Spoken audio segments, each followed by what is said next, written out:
Boa noite, amados e queridos irmãos.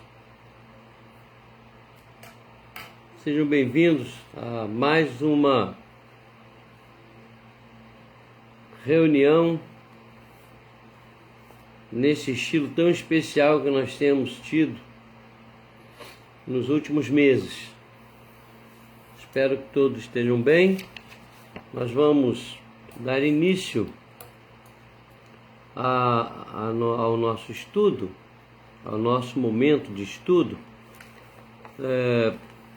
fazendo uma leitura no Salmo de número 138. Salmo de número 138.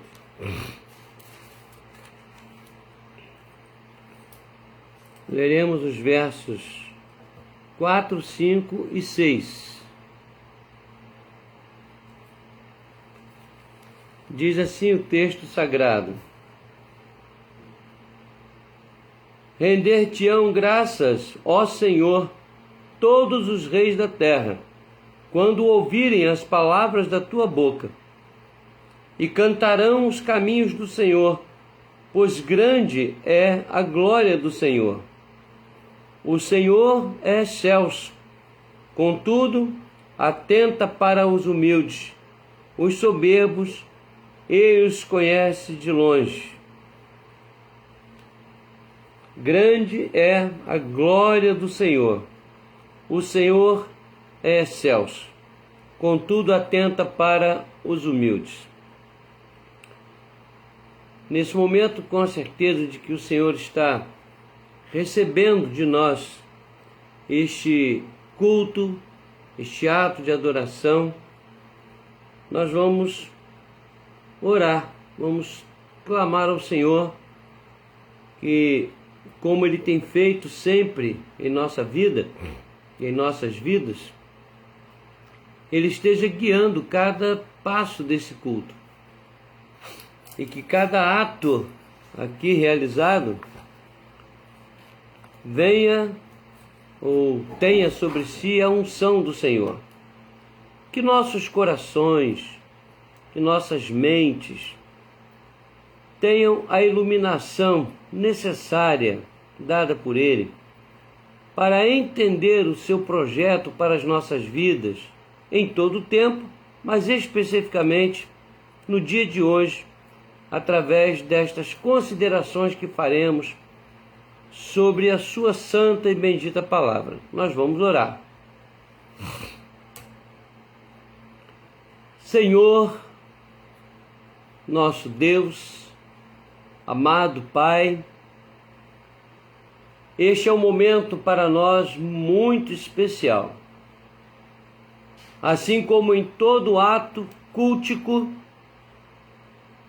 nós regozijamos por saber, pela fé, mediante a Tua palavra, que o Senhor está nos ouvindo, olhando para nós, sondando nossos corações, dispondo a ação do Teu Espírito para a nossa edificação, para a compreensão da Tua palavra. Senhor nosso Deus, como lemos aqui em Tua palavra, Tu és excelso, magnânimo, grande em poder, único em poder. E atentas, diz a Tua palavra, atentas para nós, homens falhos, imperfeitos, com tantas coisas erradas, com tantas falhas, mas firmes por obra do Teu Espírito Santo, diante de ti, diante dos homens, porque tu conheces a nossa estrutura e, como diz a tua palavra, tu sabes que somos pó. Somos como a relva, que de manhã viceja e floresce, à noite murcha, e depois de secar os homens lançam no fogo. Assim somos nós, os seres humanos. Ao longo de milhares de anos, o Senhor tem conduzido o teu povo, tem falado aos corações, sustentado a tua grei, e nós te somos gratos por isso. Te louvamos, te adoramos, mesmo sem entender, mesmo sem compreender totalmente a tua grandiosidade, mesmo sem alcançar tudo aquilo que tu és. Mas humildemente te pedimos misericórdia e nos pomos diante de ti como adoradores, pois clama em nosso espírito o teu espírito. Diz a tua palavra que o teu espírito habita em nós, por graça e misericórdia, e ele mesmo faz este contato entre nós e o Senhor. Portanto, te oferecemos este culto, este momento de adoração, no nome do teu Filho amado Jesus Cristo, o nosso Senhor, Senhor da Igreja, que vive e reina para sempre. Amém. Meus amados irmãos, vamos voltar ao Salmo que nós lemos os versos 4, 5 e 6, mas eu quero retornar aos versos 1 e 2.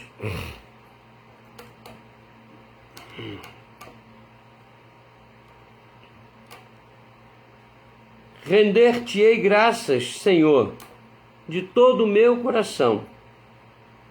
Na presença dos poderosos, te cantarei louvores.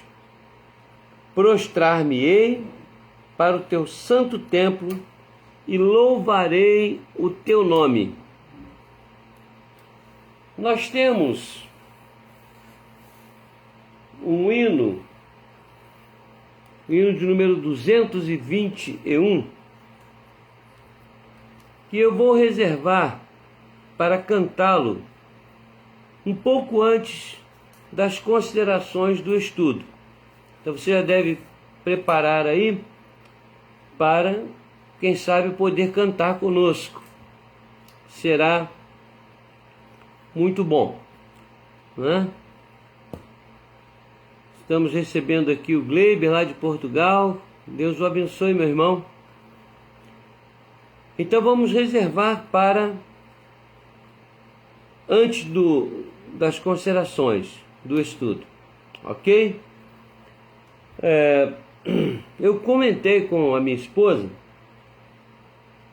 o fato de que nós temos vivenciado muitas comunicações de falecimentos, pessoas próximas, não apenas pela Covid, mas por outras situações.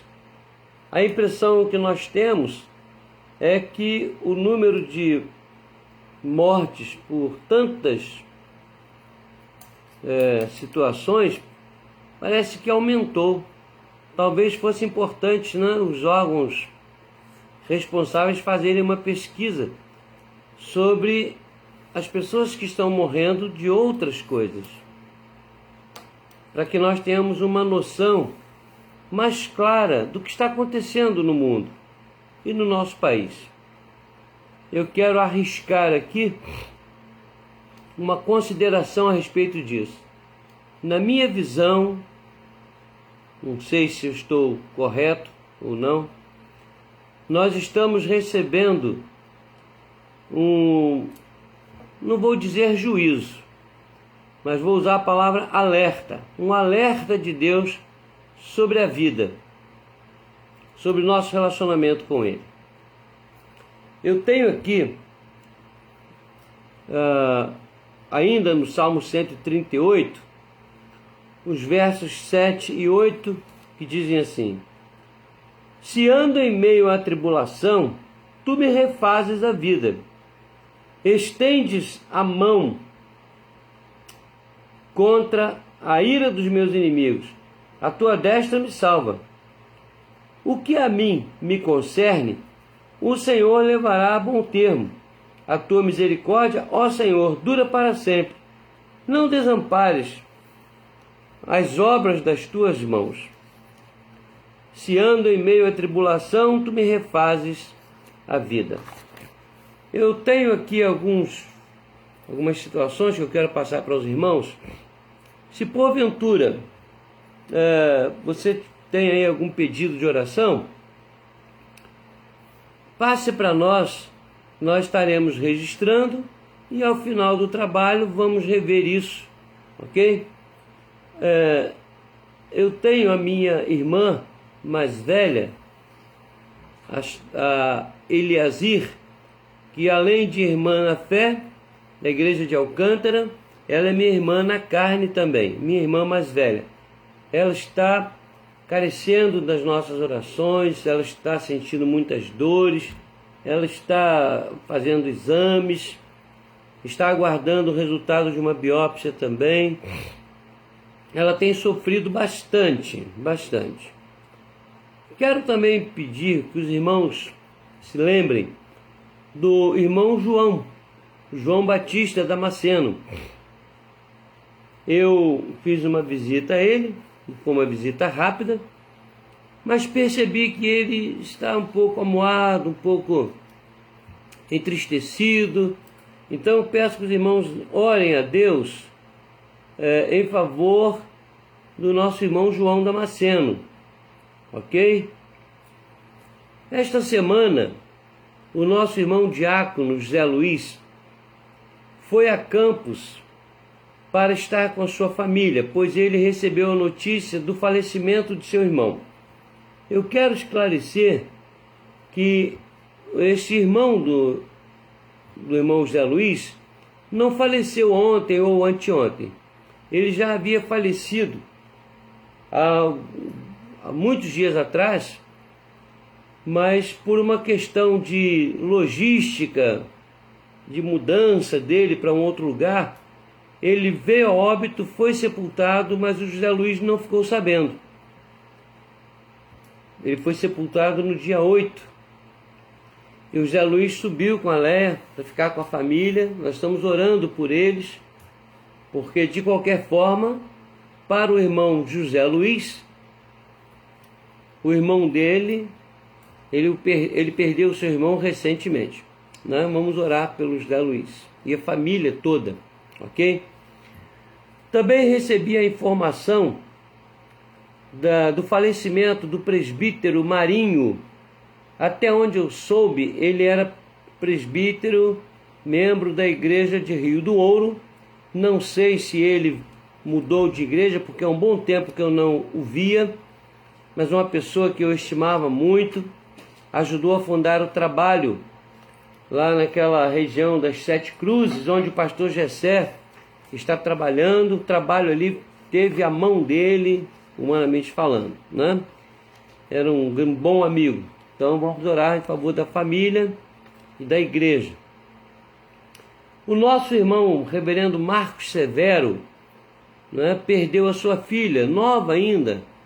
Ela veio a óbito e nós vamos também orar em favor da família do reverendo Marcos Severo.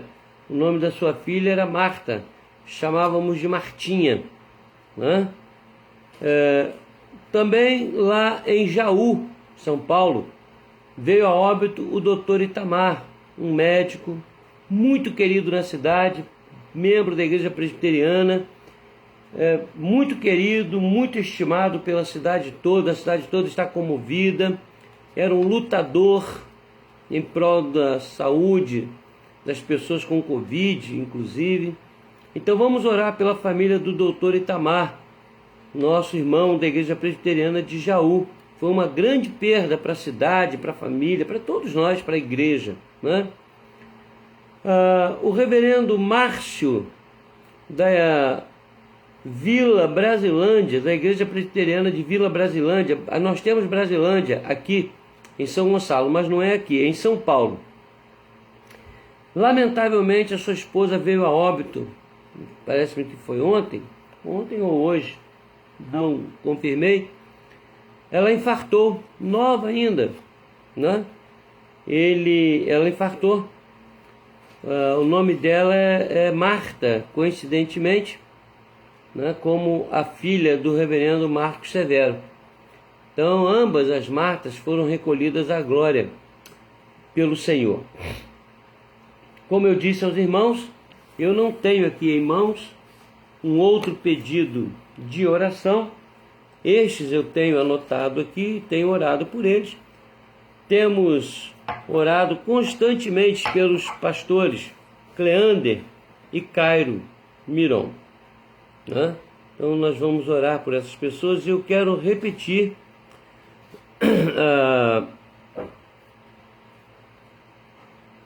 ver aqui. Estou vendo aqui uma mensagem, um recado que recebi, mas a nossa irmã Fátima pedindo também oração por sua família e por ela mesma, né? Ok, vamos orar nesse momento. Eu repito, se você quiser registrar, né? Eu nem todos os registros eu consigo enxergar daqui, mas você pode anotar que nós vamos, pode publicar que nós vamos anotar, ok? Então vamos orar ao Senhor nesse momento. Bom, Alcimar colocou aqui o seguinte: boa noite, Lorivaldina, Deus a abençoe. Não sei quem é essa pessoa, mas vamos incluir nas nossas orações também, ok? Vamos orar. Santo, amado, eterno e glorioso Deus, Tu que és imutável e tens conduzido a história dos homens, desde a criação até o presente momento, que tens determinado, ó Deus, tudo o que nos acontece. Para Ti nós nos voltamos agora, rogando-te, segundo a Tua palavra nos exorta, que Tu cuides destas pessoas que nós aqui citamos, as famílias enlutadas, as pessoas que estão sofrendo dores e dissabores em sua vida. Pedimos em prol da Eliasir, pedimos, ó Deus, em prol da Fátima com a sua família, continuamos rogando ao Senhor pelo Cairo, pelo Cleander, continuamos a Te rogar, Senhor, por cada servo Teu que tem Te buscado, ó Deus, solução para as suas comorbidades.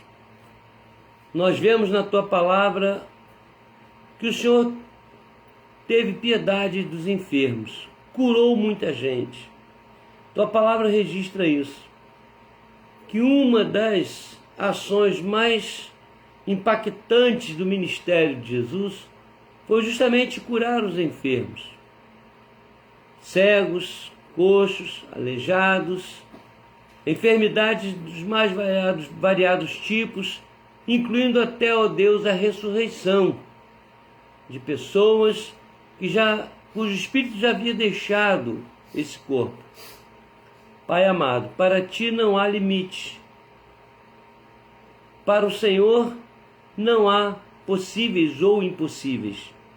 Para o Senhor existe apenas a Tua vontade soberana, de acordo com o Teu plano insondável para a vida dos seres humanos. Nós, Teus filhos, cremos na Tua misericórdia e na Tua graça. Por isso Te rogamos que estejas cuidando de nós, nos sarando de nossas comorbidades, protegendo-nos, ó Deus, das enfermidades, guardando não só a nós em particular, mas nossas famílias, nossa igreja, nossa cidade, o Estado, visitando, ó Deus, a todos aqueles que têm sofrido muito com esta pandemia. Tem misericórdia do mundo, ó Deus.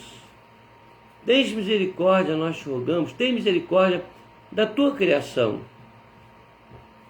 Nós te rogamos também ao Senhor que nos abençoe com uma mente lúcida, clara, onde a revelação da tua vontade se faça presente e nós possamos, Senhor, absorver o que realmente a tua palavra quer que nós saibamos. Que ao falarmos aqui, ao pensarmos, seja o teu próprio Espírito a conduzir todas as coisas, para que tudo que estamos vivenciando, fazendo, seja do teu agrado e venha direto do teu trono de glória para as nossas vidas. Nós te oramos, agradecidos pela certeza que temos da tua ação poderosa, em nome de Jesus. Amém. Amém. Meus amados irmãos, eu acredito que nesse momento nós podemos cantar o hino de número 221, que está de acordo com aquela palavra que o Senhor já colocou em nosso coração. Então eu quero convidar a você que, quem sabe, esteja aí com o seu inário aberto, a que cante conosco, né? Eu não posso ouvir vocês, mas vocês podem me ouvir, né? Mas vocês podem ajudar cantando louvor a Deus, ok?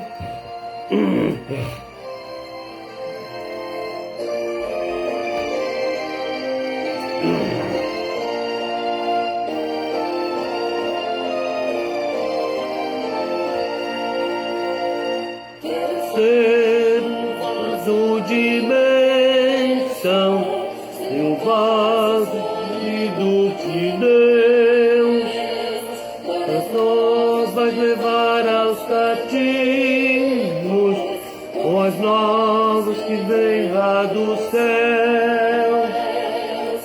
Faze-me vaso de bênçãos, Senhor, vaso que leve a mensagem de amor.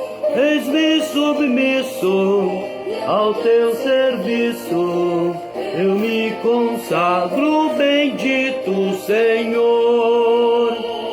Quero ser um vaso de bênção para todos os dias fazer os culpados que vivem nas trevas o perdão de Jesus conhecer.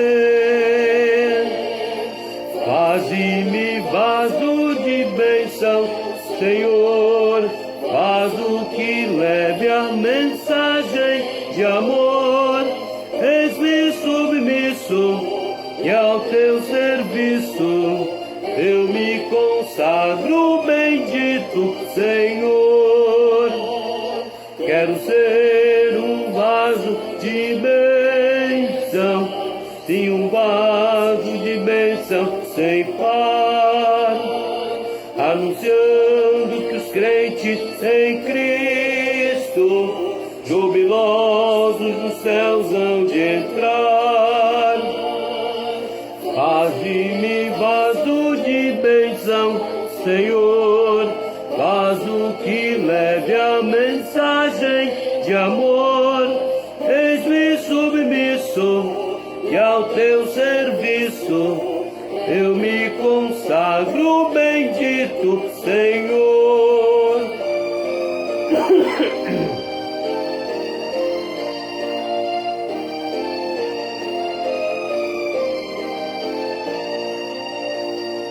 Para ser um vaso de bênção, é mistério uma vida real, uma vida de fé e pureza, revestida de amor divinal. Faze-me vaso de bênção, Senhor, vaso que leve a mensagem de amor. Eis-me submisso e ao teu serviço eu me consagro, bendito Senhor.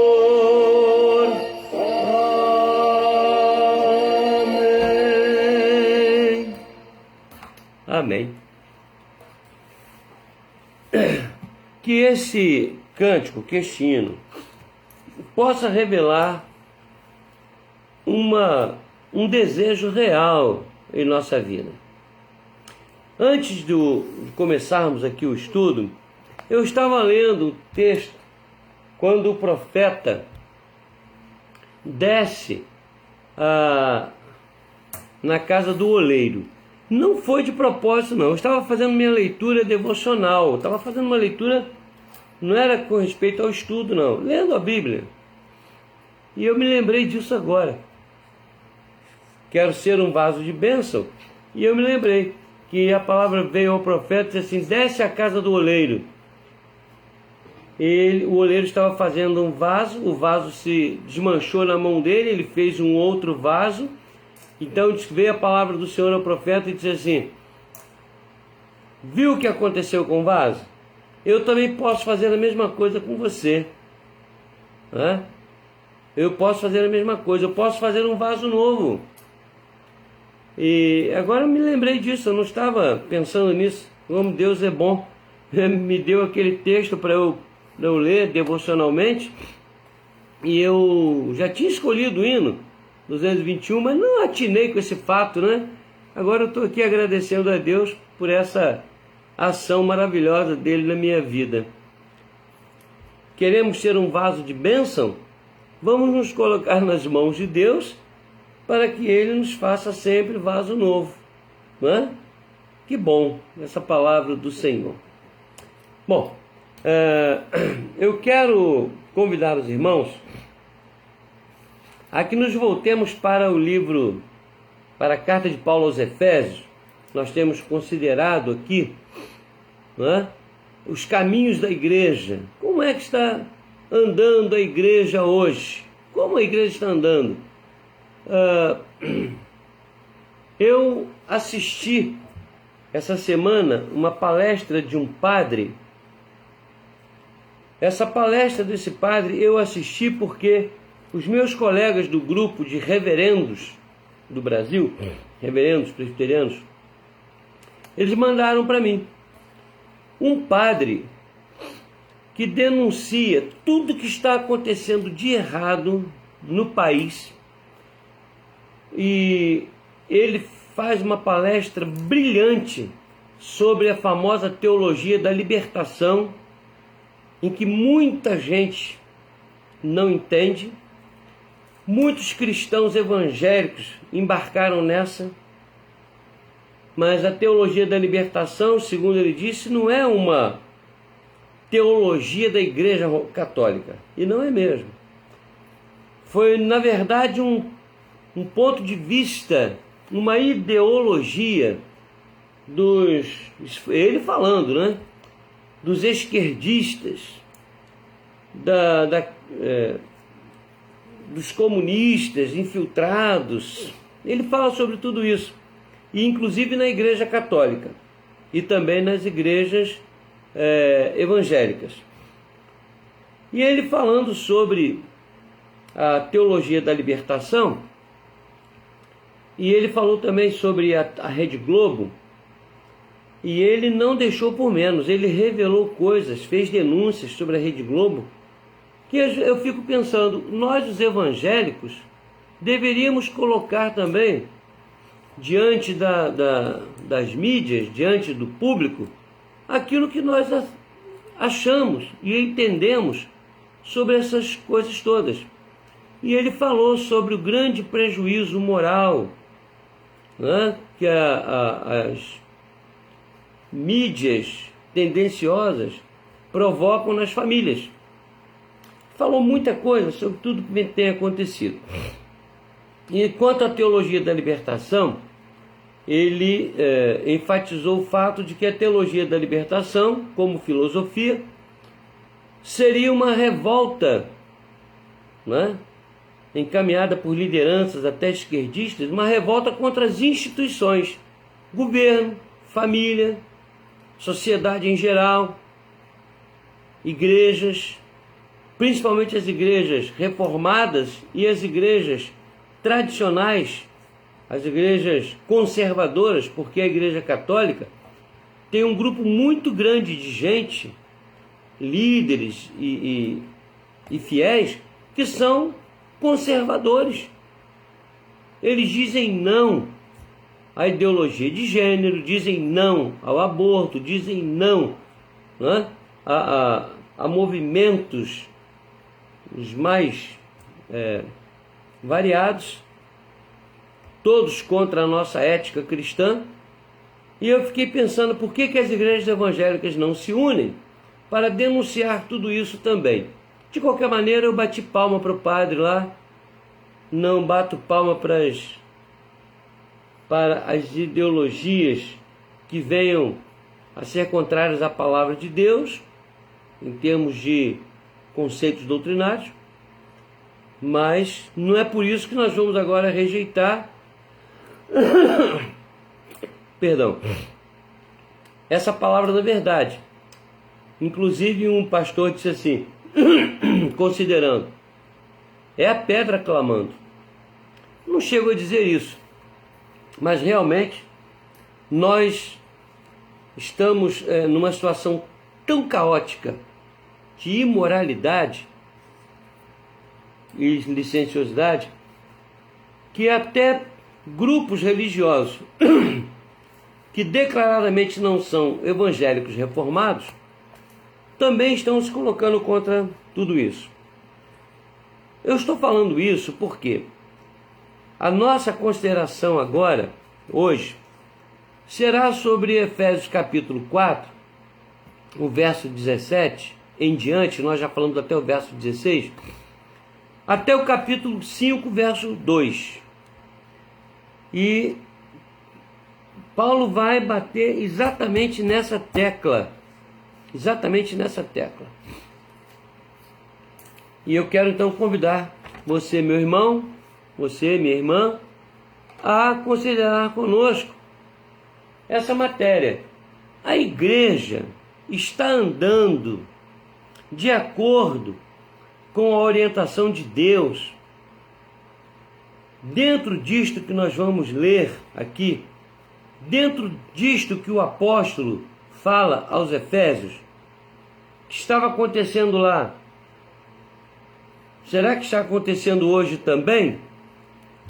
Então, eu repito, capítulo 4, verso 17 em diante, até o capítulo 5, verso 2. Eu não vou ler esse texto todo agora, porque eu vou retornar a ele criteriosamente aqui. Eu quero apenas relembrar o texto base da nossa análise sobre como está andando a igreja. Está no versículo 1 de Efésios 4. Paulo diz: rogo-vos, pois, eu, o prisioneiro no Senhor, que andeis de modo digno da vocação a que fostes chamados. A nossa pergunta está sendo sempre essa. A igreja, tanto visível como invisível, porque alguém pode dizer assim, a igreja visível não tem responsabilidade. Tem sim. Falamos em nome dela. Eu tenho colocado para a nossa igreja que nós temos grupos que são relacionados com a igreja. Grupo no WhatsApp, IPB Maricá. Está lá, Igreja Presbiteriana do Brasil. Se uma pessoa da nossa igreja coloca uma coisa ali, publica uma coisa ali, ou no Facebook, que não esteja de acordo com a doutrina da palavra de Deus, o nosso conselho, todo mundo sabe disso, tomando ciência, imediatamente toma uma providência a respeito disso. Por quê? Porque nós queremos andar da forma mais digna possível. E nós já temos tratado de vários assuntos. Perdão, irmãos. Que vem provar que a igreja visível ela tem responsabilidade diante dos homens, diante de Deus, diante da sociedade. Nós representamos uma denominação. E a igreja invisível, composta daqueles que são verdadeiramente fiéis, que lutam por viver uma vida cristã nobre, digna, também tem responsabilidade. Então, a responsabilidade é de ambos, a igreja visível e a igreja invisível. Então a nossa pergunta está sendo essa. Eu hoje quero considerar algumas coisas, depois nós continuamos. Primeira pergunta: como está andando a igreja hoje, segundo o verso 19 do capítulo 4 de Efésios? Olha o que diz aqui. Vou ler do 17 ao 19. Portanto, digo e no Senhor testifico que não mais andeis, veja só a palavra andar novamente. Não mais andeis como também andam os gentios, ou seja, eles estavam andando igual os gentios. Não mais andeis é porque estavam andando na vaidade dos seus próprios pensamentos, contrariando o que está em Romanos capítulo 12, verso 1 e 2. Renovação da mente, para experimentar qual seja a boa, agradável e perfeita vontade de Deus. A renovação do pensamento, da mente, a palavra nous, contração de ômicron com Y, N-O, né? Ou as letras em grego, ni, ômicron, Y e sigma, nous. É a mesma expressão aqui, vosso pensamento. Obscurecidos de entendimento. Esse obscurecido de entendimento aqui, queridos, é uma toldagem maligna. O diabo escurece o pensamento, o raciocínio daqueles que não transformam suas mentes, não buscam renovar suas mentes, né? Alheios à vida de Deus. Eu fui pesquisar essa expressão, vida de Deus. É tudo aquilo que Deus revela em sua palavra. Não é a existência divina, como é que Deus vive, para a gente viver igual a Ele. Não. Essa vida de Deus aqui são todas as determinações, orientações que Deus deixa para nós em sua palavra e através do seu Espírito, né? E que essas pessoas que não renovam a mente, permitem que o inimigo empane suas mentes, tolde suas mentes, né, seus pensamentos. Eles ficam obscurecidos de entendimento e ficam alheios à vida de Deus, ou seja, eles não cumprem nada daquilo que Deus determina em sua palavra, por causa da ignorância em que vivem. A ignorância não é uma ação. Ignorância não é uma pessoa bruta, ignorante. A gente fala assim, como as pessoas imaginam, aquele sujeito é ignorante, é um bruto, não. Ignorância é falta de conhecimento de alguma coisa. Eu sou ignorante com respeito à cirurgia cardíaca. Eu não sei, eu sou ignorante quanto àquilo. Eu sou ignorante quanto à eletricidade dos carros. O Anderson, nosso irmão, ele é entendido, mas eu sou ignorante, eu não entendo nada daquilo. Então, da ignorância em que vivem pela dureza do seu coração. O coração foi endurecido.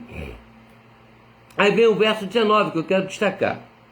Os quais, tendo se tornado insensíveis, se entregaram à dissolução, para com avidez cometerem toda sorte de impureza.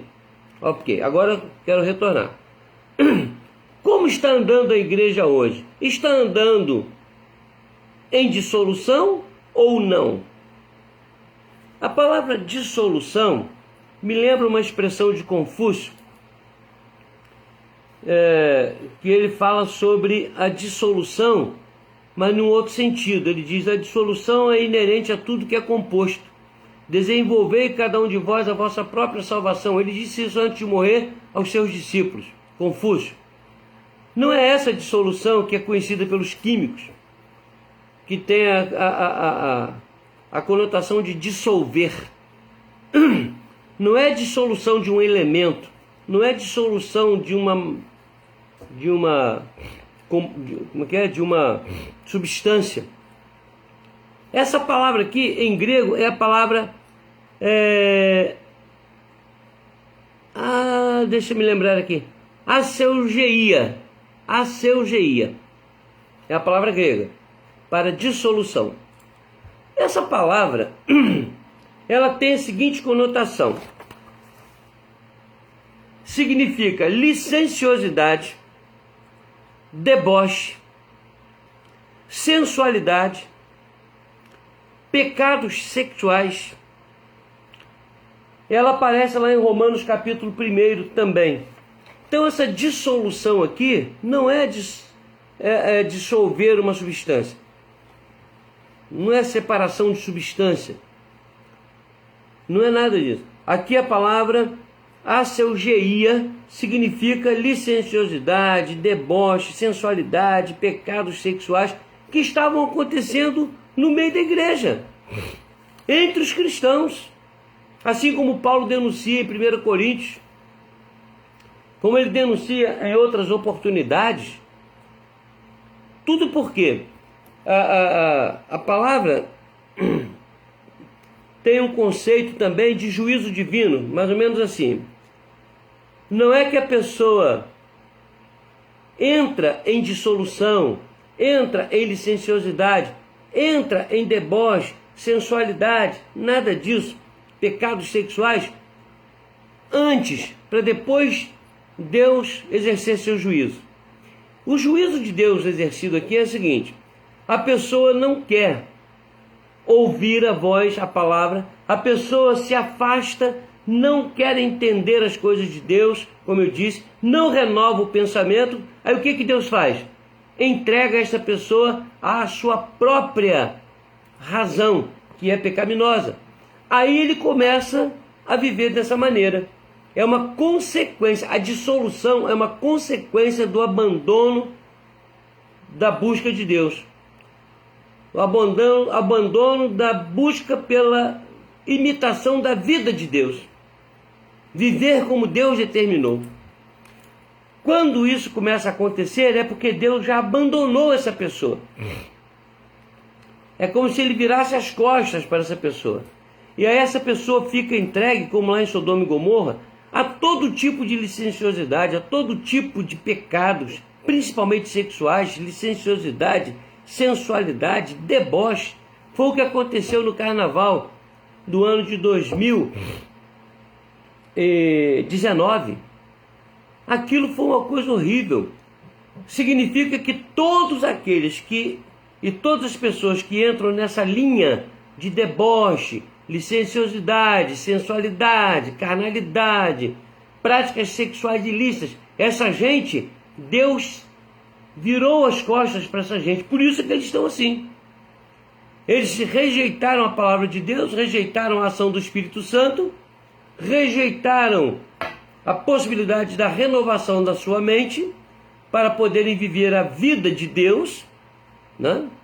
Vamos botar aspas nessa expressão, vida de Deus. E Deus então vira as costas para eles. É o juízo de Deus, se manifesta assim, desse jeito.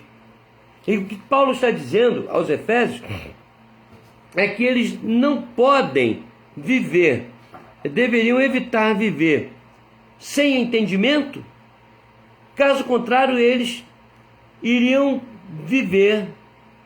receber juízo sobre si para viverem segundo e de acordo, imitando os gentios, e não a vida de Deus. Não que o pecado sexual, a licenciosidade, seja o pecado mais importante a se tratar, mas é muito sintomático que todas as pessoas que se voltam contra Deus forçosamente acabam pecando nessa área. É como um estigma, é algo extraordinário. A minha pergunta é: como está andando a igreja hoje? Está andando em dissolução ou não? Olha, irmãos, a igreja institucionalizada já de há muito tempo, tem experimentado isso desde a época que Paulo escreveu aos Coríntios. Eu estava em Ipatinga, passei por um lugar, estava escrito assim: o reverendo Francisco, se ouvir isso aqui, ele vai concordar comigo porque ele estava comigo. Letras grandes, IML.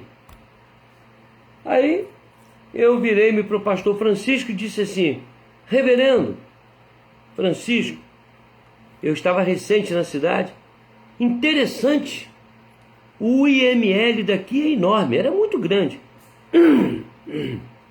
Eu entendi, Instituto Médico Legal. O reverendo Francisco deu um sorriso e disse: mas aquilo ali não é Instituto Médico Legal. E é o quê? IML? Instituto Médico Legal. Eu disse: não, aquilo é uma igreja. Igreja Missionária da Libertação. Falei: é mesmo, muito grande. Essa igreja tinha centenas de membros, só que agora ela está acabando, quase ninguém. Porque aconteceu uma coisa aí terrível. Eu falei: o que foi? O pastor estava pregando e uma irmã se levantou e disse que queria confessar um pecado. O pastor mandou ela sentar, não queria deixar ela ouvir. Não, mas eu quero falar, a igreja lotada. E ela disse: eu quero revelar um pecado aqui, pastor. Não, irmã, isso não é hora, deixa para lá e tal. Ele fez de tudo e ela manteve firme. E o pecado que ela revelou? Eu quero revelar que eu sou amante do pastor. Gente, aquilo foi uma coisa terrível. E aí a igreja começou a chorar, ele também: que é isso, irmã? Para com isso, vamos conversar. Ele: não. Só que o Espírito de Deus fez uma obra ali, porque de repente uma outra pessoa levantou e falou assim: eu quero revelar que eu também sou. Ou seja, uma não sabia da outra. Eu quero saber que história é essa, porque eu que sou amante dele. Aí levantou outra: não sou eu. A outra: sou eu. Eram 10 mulheres na igreja, amantes do pastor. Essa primeira mulher, ela revelou porque o pastor assediou a irmã dela, que era mais nova, 15, 16 anos, não sei. E a irmã dela falou: olha, o pastor me assediou, fez propostas e tal. Aí ela ficou uma fera, né? Aí foi lá e revelou. Quem ia perder mais era o pastor. O pastor tinha vários amantes na igreja. A igreja veio a zero. Foi uma coisa horrível. Mas não foi só essa, não. Eu soube há um tempo atrás de uma igreja com centenas de membros, e o pastor fez lá uma tramóia, roubou mais de 1.200.000 dessa igreja, que estavam para comprar um terreno, e gastou o dinheiro todo com o amante, não é a amante, é o amante, e fugiu com o dinheiro com o amante dele, que era um outro homem no caso, né? E a igreja também veio a zero. Irmãos, eu conheço tantos casos dessa natureza. Eu conheço casos de pessoas, né, que tiveram relacionamento dentro da igreja, dentro de uma igreja, uma só mulher com vários homens. É o contrário. Eu conheço casos absurdos de envolvimento homossexual dentro das igrejas. Pessoas relacionando uma moça com outra moça e dirigindo equipe de louvor e tal, aquela coisa toda.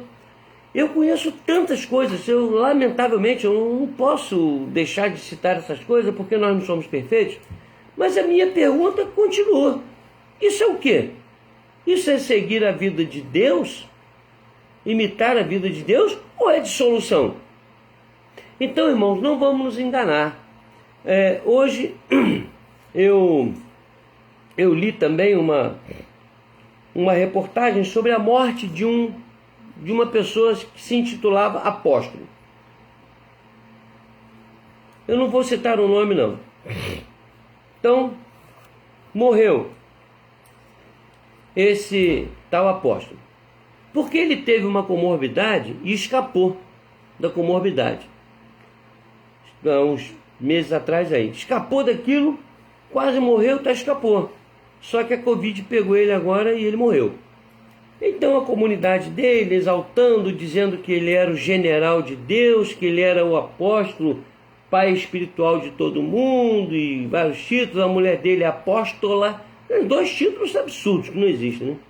e a mãe dele era profeta, não sei de que lá, um outro título, a filha também, e assim, era um feudo religioso, espiritual. E falando das doutrinas que ele pregava, aquilo tudo. Sabe o que acontece? Nós temos aí o caso da Flor de Lis. Qual foi o escândalo? Qual foi o escândalo que veio à tona com essa mulher? Exatamente o escândalo que envolve licenciosidades, deboche, sensualidade, pecados sexuais. Por quê? Quando esse ministério começou, eu falei com o meu sobrinho, que se envolveu, ela falou, não fica triste comigo não, mas quem ensina essas besteiras que essa mulher está ensinando, não é gente firme não, isso é cuidado. A gente que tem conhecimento da palavra, da doutrina, a gente vê que quando uma pessoa não entende a palavra, quando uma pessoa não ensina corretamente a palavra de Deus, os ensinamentos de Deus, o final dessa pessoa sempre vai ser cair na dissolução. Uma coisa leva a outra. É lamentável. Eu tenho assim nos Estados Unidos, na Europa, eu não tenho tempo para falar tudo que eu sei e que eu pesquiso com respeito a isso, mas meus irmãos, a coisa está vergonhosa. Tudo porque as pessoas abandonam a palavra, não se preocupam em seguir a vida de Deus. E o final, em sua grande maioria, é cair na dissolução, na licenciosidade, é cair na aseugeia, palavra grega para isso. É lamentável.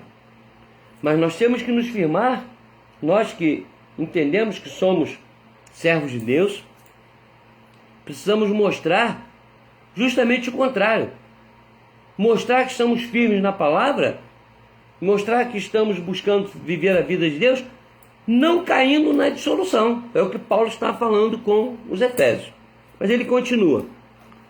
Então, a igreja institucionalizada ao redor do mundo está desse jeito, é lamentável. E eu não estou falando aqui para provocar nada, nem para você ficar tão arrasado, não. Lembre-se que nós somos seres humanos. Uma das frases que eu gosto, que eu mesmo fiz, eu considero para mim, uma frase minha, é: do homem você não deve esperar nada, e ao mesmo tempo deve esperar tudo. Eu estava em Minas e me hospedei na casa de uma senhora já falecida, né, mãe de um capitão de mar e guerra, pessoa muito amiga, pessoa excelente, um fuzileiro daquele de mão cheia. Então, ela disse para mim que estava apavorada, porque ela hospedou alguns jovens de uma igreja da Austrália, e tinha uma moça hospedada na casa dela, uma francesa, e naquela semana que estavam lá, a francesa falou com ela que estava muito chateada, porque uma das missionárias tinha feito uma proposta de ficar com ela, se relacionar com ela, na casa da irmã que as hospedou. Isso foi há mais de 20 anos, irmãos, há 25 anos atrás. Eu tenho tantas outras situações que eu poderia contar, mas isso aqui não é o nosso objetivo. O nosso objetivo é dizer que nós temos que lutar contra isso. Buscar levar a nossa vida de maneira mais nobre possível, para que não passemos essa ideia de dissolução, porque isso já é o juízo final. Isso aí já é a pá de cal em cima de alguém, ou em cima de uma instituição, em cima de uma igreja, em cima de uma pessoa. Ok? Segunda coisa, o verso 22. No sentido de que, quanto ao trato passado, vos despojeis do velho homem, que se corrompe segundo as concupiscências do engano. Pergunto, a igreja está andando hoje despojada do velho homem? Há um tempo atrás, um camarada fez umas coisas, e eu, conversando com ele, tem bastante tempo, ele disse assim: pastor, eu não aguentei, o velho homem incorporou aqui, eu não lembro qual foi a palavra que ele usou, mas incorporar está muito bom, hein? O velho homem voltou e apareceu, e eu fiz mesmo. Falei, mas a Bíblia não fala sobre isso. A Bíblia diz que nós precisamos nos despojar do velho homem. Eu quero dizer para vocês, irmãos, que essa palavra despojar, ela está relacionada com o ato da redenção temporal, da redenção realizada no ser humano de forma visível. E segundo as minhas pesquisas, o tempo verbal dessa palavra despojar é um tempo que nós conhecemos bem na língua grega, os teólogos, chamado tempo aoristo. Esse tempo aoristo, quando aparece um verbo aparece nesse tempo, significa que é uma ação iniciada e não pode ser interrompida, e não tem interrupção, ela é constante, ela é eterna. Então, se alguém é despojado do velho homem, esse velho homem não pode voltar de jeito nenhum, mas de jeito nenhum. Mas aqui, no verso 20, Paulo diz assim: não foi assim que aprendestes a Cristo. Aprender a Cristo é a mesma coisa que aprender a vida de Deus. Viver a vida de Deus. Se é que de fato tendes ouvido. Se é que de fato tendes ouvido, e nele fostes instruídos, segundo é a verdade em Jesus. No sentido de que, quanto ao trato passado, vos despojeis do velho homem. Não pode voltar. Se voltar, é porque o velho homem não foi despojado. Então essa história de que não, tem coisas que a gente não abandona, tem coisas que são da nossa natureza, da nossa personalidade. Meus irmãos, me perdoem eu falar isso aqui, mas de psicologia eu entendo a beça. Não sou expert, o melhor não. Mas eu estudei muito psicologia, psicanálise, esse negócio todo, eu conheço sociologia, isso tudo. Quero dizer para os irmãos o seguinte: o ser humano, ele nasce com uma personalidade. A palavra latina, persona, cada um é um, tem uma personalidade. Nós adquirimos ao longo da nossa vida uma coisa chamada caráter. Porque o caráter é formado. Ninguém nasce com um caráter ruim ou bom. Você vai formar o seu caráter. E nós temos também os nossos famosos humores. Os nossos humores, né, são as nossas expressões que aparecem como temperamento.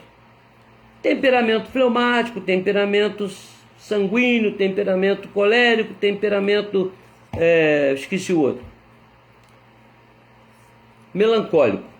São 4 temperamentos básicos que revelam um estado que a gente chama de humor. O humor não é riso, é expressão que nós temos de acordo ou diante das situações. Ora, o que acontece é que os temperamentos podem ser controlados e devem ser controlados. A nossa personalidade, que está fundamentada em 3 coisas: o id, o ego e o superego. A personalidade está fundamentada lá no id. O ego é o que nasce com a gente. O ego é aquilo que nós absorvemos, não é o caráter, nós absorvemos no nosso conhecimento. E o superego é justamente a equação que nós fazemos disso para estabilizar, para estabelecer nosso comportamento, nossa vida. Ora, bolas, sendo assim, o velho homem, quando há a conversão, aquele velho homem desaparece, não pode permanecer, ele é mudado. Inclusive no verso de número 24, se você adiantar um pouquinho, tá? Verso 24. Não, vou ler o verso 23 e o 24. E vos renoveis no espírito do vosso entendimento. Foi o que eu falei aqui no início sobre o entendimento. Olha aqui, ó. Digo eu no Senhor, e no Senhor testifico que não mais andeis como também andam os gentios na vaidade de seus próprios pensamentos, obscurecidos de entendimento. Agora aqui, ó. Nós devemos nos renovar no espírito do nosso entendimento e nos revestir do novo homem, criado segundo Deus, em justiça e retidão procedente da verdade. Então o que significa isso? Eu me despojo do velho homem. A construção gramatical grega no aorista significa: esse velho homem não pode voltar, senão eu não provo que eu fui restaurado. Isso é prova de que eu não fui restaurado. Se ele voltar é porque eu não fui restaurado. E devo então me revestir do novo homem. Este novo homem é justamente, saiu um velho, o velho homem morreu, não volta mais, mas nós precisamos de um controle. Esse controle vem pelo revestimento do novo homem. Conversão genuína, real. Eu quero pedir licença aos irmãos para fazer um comentário aqui, segundo o que eu acho. E creio que o que eu acho é o certo. Mas, se você quiser discordar, problema é seu. Ninguém vai morrer por causa disso. Quando eu olho para as igrejas, para muitos líderes, quando eu falo igrejas, falo em termos geral. Não estou falando da minha igreja presbiteriana de Maricá. Ainda que possa existir essas coisas lá. Mas eu não estou falando de igreja específica. Eu olho para as igrejas hoje, para muitos líderes, sabe o que eu vejo? Pessoas que não mudaram. Pior, pessoas que incorporam uma prática de vida, um estilo de vida pior do que quando estavam fora da igreja. Porque, inclusive, agora a responsabilidade é maior. Se você não tem conhecimento, você tem uma responsabilidade. Se você conhece, tem uma responsabilidade maior. E o que eu vejo que a falta de conhecimento que graça nas igrejas é algo absurdo. É algo absurdo. Eu fico impressionado com a falta de cuidado de muitos líderes que só se preocupam em levar as igrejas a cantar, a buscar bênção, a buscar milagre, a buscar prosperidade e tantas outras bobagens. Eu digo bobagens porque estão no lugar da coisa certa. Não são bobagens. Prosperidade não é bobagem. Milagre não é bobagem.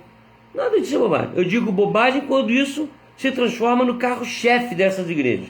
São bobagens, são loucuras. Porque isso é o que Karl Marx chamava de ópio do povo. Não foi à toa que Karl Marx cunhou essa frase. A religião é o ópio do povo. Ele não estava errado, não. Religião é ópio do povo mesmo.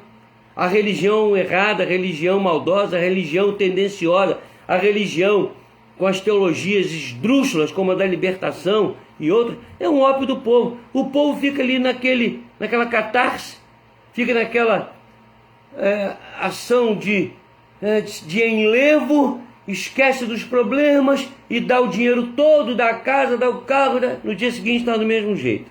Ou pior, porque não foram revestidos do novo homem. E o novo homem é visivelmente identificado por sua firmeza, por sua fidelidade. Nós não andamos segundo as circunstâncias, andamos segundo a fé. Não é porque eu sou um novo homem que tudo tem que dar certo de acordo com a visão humana, pragmática. Não. Eu sou um novo homem espiritualmente falando. Agora já não é mais o velho homem que domina. Não domina. Agora é o novo homem. Não estamos falando do pecado. Este nós vamos carregar por toda a nossa existência humana. A Bíblia diz que o pecado, o Catecismo Maior diz que o pecado é qualquer forma de .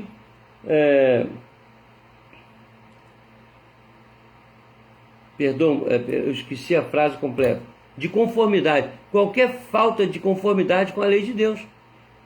Qualquer coisa, quem erra num tio erra na lei toda. Mas nós precisamos renovar a nossa mente, precisamos renovar o nosso homem, e aqui era carnal e agora tem que ser espiritual. Caso contrário, nós não passamos de gentios.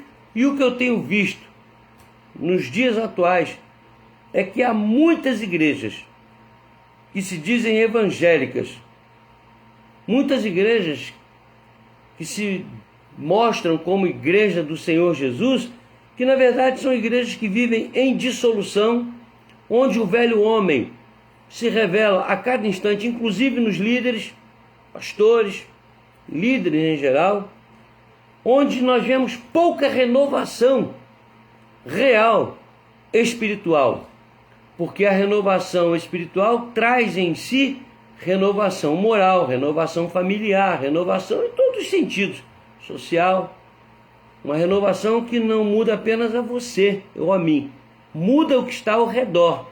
Por isso que a Bíblia nos chama de sal e luz. Mas sal e luz se nós nos revestimos do novo homem. Aí depois, aí vem a parte mais extraordinária. Essa parte vai do verso 25 ao 32, abrangendo o capítulo 5, versos 1 e 2. Então vamos lá. A igreja está andando, aliás, como está andando a igreja hoje? Será que está andando em dissolução? Será que está andando despojada do velho homem? Será que está andando renovada, revestida do novo homem? Aí os versos de 25 até 32, e depois o verso 1 e 2 do capítulo 5, é a prova. Aqui tem um gabarito. Eu uma vez fiz a prova para o INSS. Eu resolvi fazer prova para o INSS, tem uns 20 anos isso. E eu, quando terminei a prova, vibrei, eu gabaritei, acertei tudo. Eu já me contava funcionário público do INSS naquela época. Acertei tudo. Porque eu peguei o papel e depois conferi com o gabarito. Só que, quando eu conferi, não acertei praticamente nada. Acertei umas 3 ou 4 questões. Eu falei, mas não é possível. Eu gabaritei a prova, pô. Eu fiz tudo certo. Só que nós tínhamos uma folha onde você respondia tudo e depois tinha uma folha que tinha 50 questões, vinha de 1 a 50, por exemplo. Era de 1 a 30, sei lá. E você ia clicando. Número 1, A, B, C, D. Aí eu botava. Não. E eu fui fazendo aquilo. Sabe o que aconteceu? Ou foi cabeça dura minha, ou a vontade soberana de Deus, ou as duas coisas. Eu pulei um número, uma questão. E todas as questões que eu anotei uma à frente. Errei tudo. Aí peguei o gabarito, falei, eita ferro. Aí falei, mas não é possível, eu acertei tudo. Mas o gabarito não me deixou errar. O gabarito estava ali. E todo mundo sabe o que é gabarito. E aqui tem um gabarito para provar se eu estou em dissolução, se eu me despojei do velho homem, ou se eu me revesti do novo homem. E o gabarito está aqui. São 19 práticas. Eu anotei. 19 itens, 19 respostas que nós temos nesse texto que vão provar se nós estamos certos ou errados. Então, aqui vai. A igreja, como está andando a igreja hoje?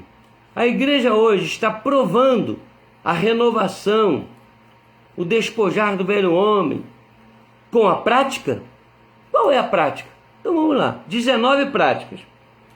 Por isso, deixando a mentira, fale cada um a verdade. Isso aqui não é a mentira de 1º de abril, não. Não é isso não. Tá? Essa mentira e essa verdade, basicamente, tá? É a palavra de Deus errada, pregada de forma errada, entendida de forma errada e proclamada de forma errada, e a palavra real, verdadeira, que está fundamentada em Cristo. Porque se essa mentira aqui fosse mentira de 1º de abril, ia lá um boi voando. Não sei se vocês conhecem essa história de Santo Agostinho, que quando estava no seminário, um colega dele, lá no mosteiro, disse para ele, Agostinho era tido como uma pessoa muito assim, crédula. Aí um colega dele falou, Agostinho, corre aqui, Agostinho, tem uma vaca voando lá no céu. Aí Agostinho saiu correndo, cadê a vaca? Aí todo mundo riu, mangando dele. Você é muito bobo, Agostinho, acreditar que uma vaca estava voando. Aí ele disse assim, bom, irmãos, eu preferia acreditar que havia uma vaca voando do que um servo de Deus falando uma mentira para mim. E o cara aí botou a sua palavra no alforje. Eu prefiro acreditar que tem uma vaca voando do que um servo de Deus está falando mentira para mim. E todo mundo ficou pasmado. Não é dessa mentira que nós estamos falando nem dessa verdade. Estamos falando da mentira cujo pai é o diabo, né? E da verdade que é Jesus. É claro que também podemos inserir aqui a mentira do 1º de abril e a verdade de que não tinha vaca nenhuma voando, não tem dúvida. Mas aí já foram duas. Irai-vos e não pequeis, e não se põe o sol sobre a sua ira, vão mais dois. A ordem não é para irar. O contexto aqui é, se você se irar, não peque. Não peque como? Permitindo que a sua ira se mantenha por longo tempo, porque aí já não há controle do espírito. Aí já não há mais controle do novo homem. Mostra que você ainda está com o velho homem. Então essa prática da ira, da mágoa, do rancor, não presta. Essa semana eu fui comprar uma garrafa térmica. Aí cheguei lá na casa de vídeo. Estava uma placa bem grande. Ponha a máscara. Não será atendido sem máscara. Aquela história toda. Na casa de vídeo, acho que foi. Lá em Niterói. Aí, todo mundo de máscara. Todo mundo de máscara e tal. Na hora que eu fui pagar, as duas atendentes com a máscara no queixo. Aí eu me virei para uma delas, educadamente, e disse, senhorita, você poderia me explicar por que você está sem a máscara, enquanto a exigência para que todos nós estejamos com máscara? Aí ela virou-se para mim num ar de deboche assim, é porque está muito calor aqui, moço, está muito calor. Falei, mas o calor que está aí, está aqui também. E eu estou de máscara. Ela falou assim, a quem pergunta quer resposta. Assintosamente, eu fiquei muito aborrecido. Quem me conhece sabe. E eu fiquei chateado, aborrecido, saí dali, procurei o gerente. Não tem gerente. Aí eu fiquei mais aborrecido ainda. Com a disfarçatez daquela moça. Eu fiquei chateado. Aí veio uma moça. Eu sou a substituta do gerente. Falei, bom, então vamos ver se você realmente resolve o problema. Contei tudo para ela.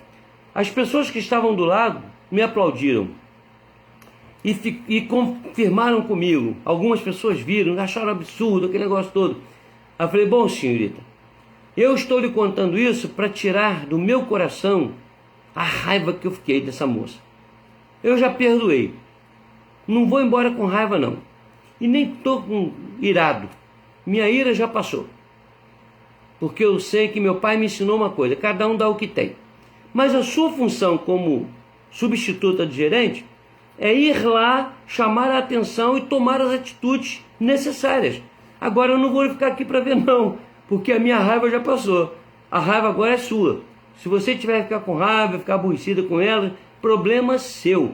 O meu eu já resolvi. Já expus a minha raiva, a minha ira, e já falei que a menina está errada, ela não tem condições de atender o público. Se vocês permitirem, problema de vocês. Para mim essa história acabou. Uma boa noite, Deus abençoe todos vocês. Virei as costas e fui embora. E feliz da vida. Não tem esse negócio de você ficar irado. Agora aquela moça fez isso comigo, eu não aguento, eu vou procurar justiça. De jeito nenhum. Minha mulher falou isso, meu marido falou isso, meu irmão falou isso, meu pastor falou isso.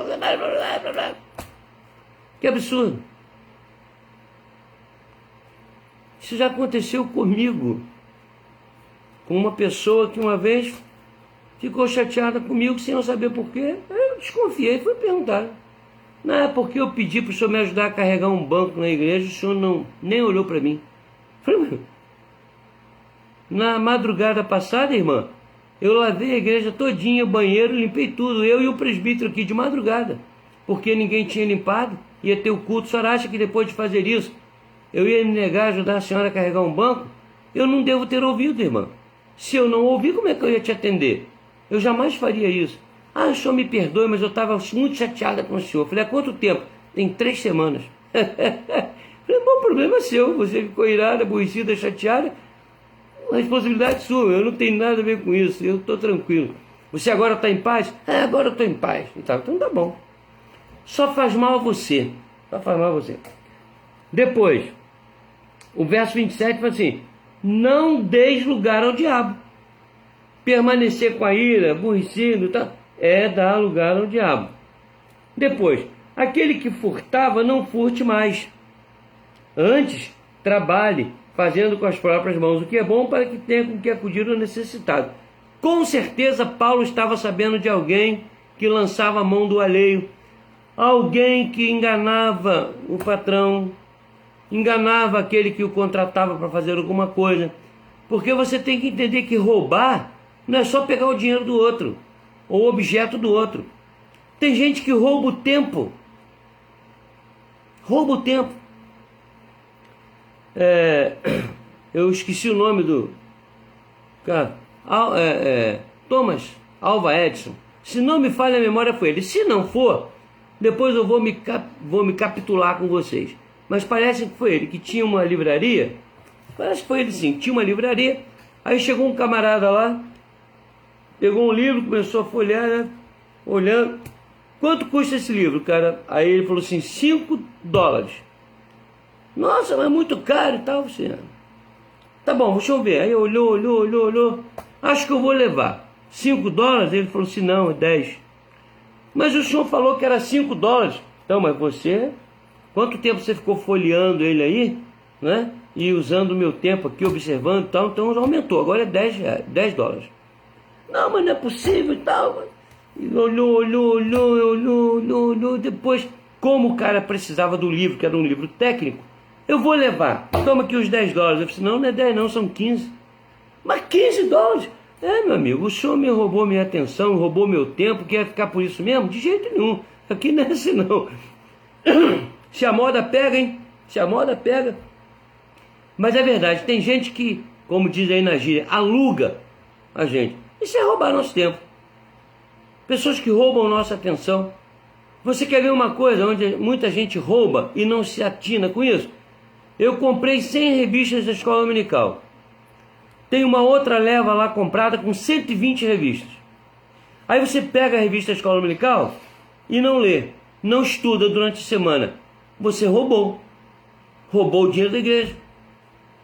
Você roubou o tempo de quem fez a lição. Você roubou a inteligência dele, roubou a dedicação dele, roubou a minha fé, a nossa fé da igreja, do conselho, que foi lá e adquiriu um amor e carinho, orou, estudou as lições para poder comprar. Isso é usurpar. Isso é usurpar. Você acha que eu estou sendo exagerado? Tudo bem, você tem o direito de achar, mas eu não vou mudar a minha opinião não. Para mim isso é lançar mão de uma coisa que não lhe pertence. Você está enganando. Me dá a revista que eu quero estudar e não estuda. Enganou. Pensa bem se não é verdade o que eu estou falando. Não fica chateado comigo não. Isso vale para todo mundo que estiver me ouvindo. Não saia da vossa palavra, da vossa boca nenhuma palavra torpe. A palavra grega torpe significa, sabe o quê? Eu vou dar 10 segundos para você escrever aí, se você souber, o que significa a palavra torpe. Vou contar 10 segundos. Estou contando.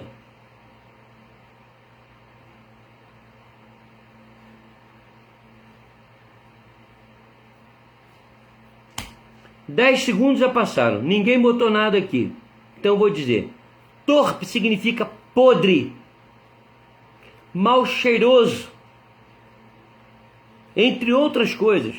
Não sai de vossa boca nenhuma palavra torpe, palavra podre, que causa nojo. Estão entendendo? Mas é podre, causa nojo em quem? Em quem está ouvindo aqui? Também, se essa pessoa estiver renovada no espírito. Mas se não, no ouvido de Deus. Palavras torpes. E palavras torpes não são palavrões apenas. São palavras que não edificam. Palavras que destroem. Trazem tristeza ao outro. Palavras que não falam das belezas de Deus, das coisas de Deus. Onde as pessoas têm prazer em usar palavras que ferem, que machucam, que destroem. Isso é palavra torpe. Isso é podridão aos olhos de Deus. E aos ouvidos de Deus, e aos ouvidos de muitos de nós também. Eu já ouvi tanta palavra torpe na minha vida. Tanta. E é possível que eu já tenha falado outras tantas, sem perceber. Não sai de vossa boca nenhuma palavra torpe, sim, unicamente a que for boa para edificação, conforme a necessidade, e assim transmita graça aos que ouvem. Não entristeçais o Espírito de Deus, no qual fostes selados para o dia da redenção. O Espírito Santo é uma pessoa. Ele se alegra, se entristece, ele chora. Vocês sabiam disso? O Espírito Santo é uma pessoa. Nós temos um estudo em teologia sistemática exclusivo sobre a pessoa do Espírito Santo. Tem sentimentos que nos transmitiram. Deus, em sua triunidade, nos transmitiu esses sentimentos para que nós fôssemos conforme a sua imagem e semelhança. Longe de nós toda amargura, cólera, ira, gritaria, blasfêmia e bem assim toda malícia. Antes, sede uns para com os outros, benignos, compassivos, perdoando-vos uns aos outros, como também Deus em Cristo vos perdoou. E as outras duas orientações: sede imitadores de Deus como filhos amados, ou seja, se não imitar, porque não é filho. Andai em amor como também Cristo nos amou e se entregou a si mesmo, por nós como oferta e sacrifício a Deus em aroma suave. Olha, eu fiz uma lista de 19 atitudes. Se você achar mais, depois você regozija com o Senhor aí, porque eu não... Assim, ligeiramente eu achei 19 práticas. Um gabarito que vai provar se você ou seu irmão, a Bíblia diz que pelo fruto se conhece a árvore, ou alguém está realmente vivendo, andando de forma digna da vocação a que Deus nos chamou em Cristo Jesus. Essas práticas todas, do capítulo 4, verso 25, ao capítulo 5, versos 1 e 2, essa prática, por enquanto só, para estudo de hoje, é o gabarito que vai provar se nós estamos andando de forma digna da vocação a que fomos chamados. Então eu pergunto, como está andando a igreja? Está perdoando? Olha aqui, como é que está andando a igreja? A igreja está irando, deixando o sol se pôr sobre a sua ira, está dando lugar ao diabo, está furtando, está falando bobagem toda hora, palavra torpe, está usando palavra para edificar, conforme a necessidade, está entristecendo o Espírito de Deus. Como é que está andando a igreja?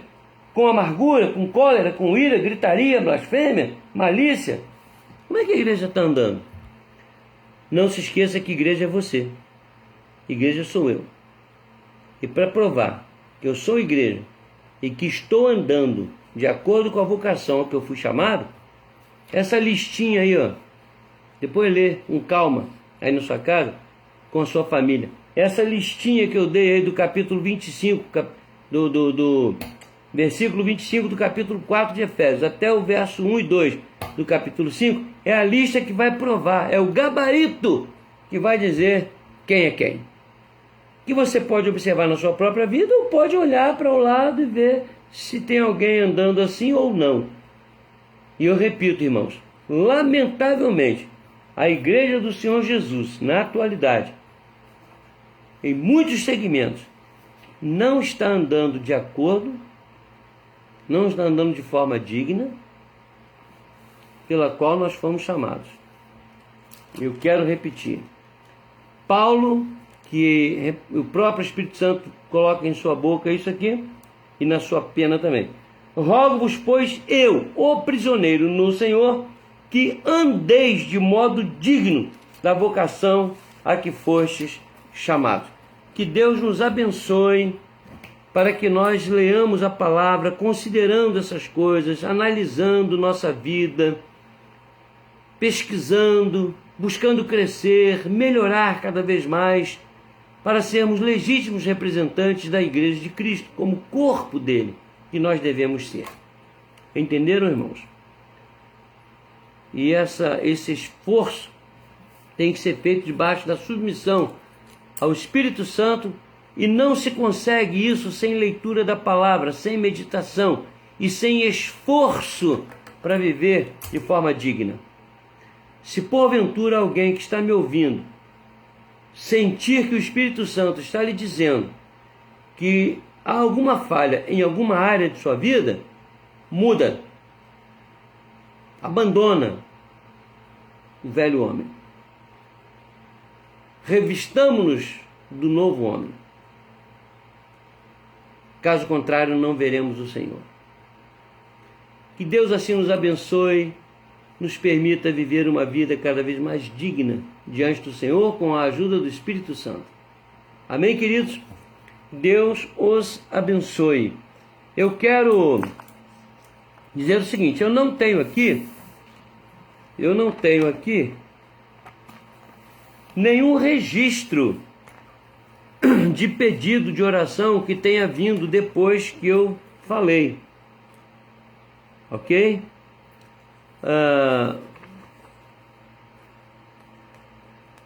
Os irmãos estão aqui, para a glória de Deus, dizendo amém, amém.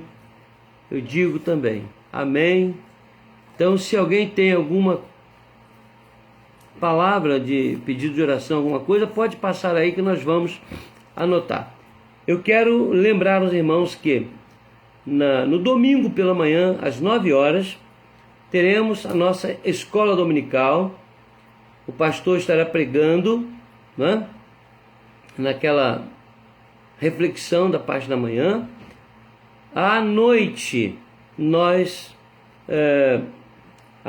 teremos o culto público às 19h30, onde mais uma vez o pastor estará pregando, e eu já anunciei aqui que eu estarei trazendo uma palavra aos irmãos sobre provisão.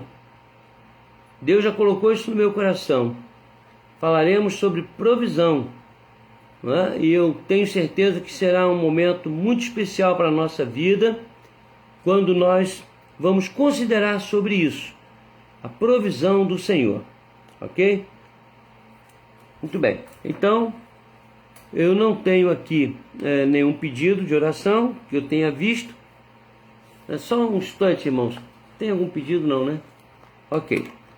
Vamos então orar, agradecendo ao Senhor por esses momentos, e vamos rogar ao Senhor que nos despeça com a sua bênção também. Ok? Oremos, queridos. Senhor nosso Deus, Pai Celestial, te louvamos, ó Senhor, pela produção da Tua Palavra Santa, que fala aos nossos corações. Te agradecemos a ação do Teu Espírito Santo, inspirando os escritores sagrados, para que trouxessem até nós palavras tão edificantes, abençoadoras, que nos alertam e nos permitem viver cada dia mais em Tua presença santíssima. Rogamos-te, Senhor, que sejas propício a nós. Nos dê uma noite de descanso, nos dê uma noite abençoada, cuidando de cada um de nós, preparando o amanhã, quando mais uma vez estaremos disponíveis diante de Ti para viver a Tua palavra, pregar o Teu Evangelho. Senhor, dá-nos dias futuros abençoados, sob a Tua proteção. Usa-nos para a edificação da igreja e do Teu reino. Faze de cada um de nós verdadeiros mensageiros, homens e mulheres renovados, para influenciar esse mundo tão tenebroso no qual estamos vivendo. Nós te rogamos isto, certos da Tua bênção, porque o fazemos em nome de Jesus. E agora, Deus, nos despeça com a Tua bênção. E que a graça de nosso Senhor e Salvador Jesus Cristo e o amor de Deus, o nosso único e eterno Pai, e as consolações benditas do Espírito Santo sejam sobre todos vós, irmãos, e sobre todo o povo de Deus permaneça, desde agora e para todos sempre. Amém. Amém. Amém, meus irmãos. Que Deus a todos abençoe. Tenham todos uma boa noite, guardados pelo Senhor. Amém.